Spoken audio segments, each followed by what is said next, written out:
আসসালামু আলাইকুম। একটা ব্ল্যাক মাক্সি রেসার, জি। আর বাবার সাইডে হচ্ছে কুকম্যান, মার সাইডে হচ্ছে চিপো।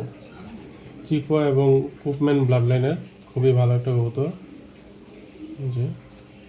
জি, টানার সাথে সাথে চলে আসে, হেভি টাইট পাখনা।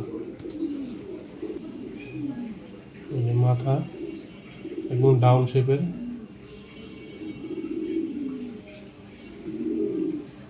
এই যে ব্যালেন্স একদম পেন্সিল ব্যালেন্স দেখেন, একটু নরম না, একদম 100-তে 100 ব্যালেন্স।